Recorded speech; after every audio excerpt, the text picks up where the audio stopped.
Hello and welcome to another Rome 2 Unit Spotlight. This week we're taking a close look at Shock Cavalry. Now, Shock Cavalry is a particular category of mounted unit that's designed to smash hard into enemy units and knock them to the ground. Now, it's not just their charge bonus at work, it's their sheer mass, and the greater that mass, the easier it is to knock down heavier infantry units, which since patch 7 take much longer to get to their feet again. However, if they fail to knock their targets down, they can get caught up in melee, which isn't great when your principal weapon is a lance. So there's a definite risk-reward factor to Shock Cavalry. So we grade Shock Cavalry into heavy and light categories. Lighter units are fast and nimble, making them a useful anti-cavalry measure, and for getting into the flank or the rear of enemy infantry.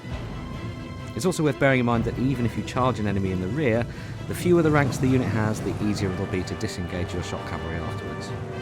Heavier Shock Cavalry, the heaviest kind being armoured units such as cataphracts, strike with tremendous mass and are capable of knocking down just about any unit that's not set to a defensive formation.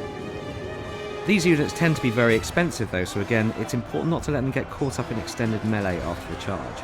Because of this risk, they're not really a cost-effective initiator of combat.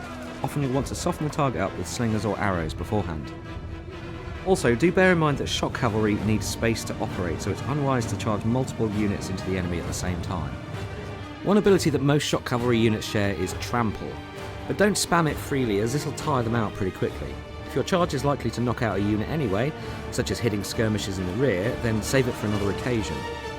Likewise, the fatigue penalty of using it means it'll be easy for them to be caught by fast-moving units when they start running out of puff, so consider holding off on trampling until you've knocked out your enemy's fast-moving units. That's all for now, and we'll be back with another unit spotlight for you very soon.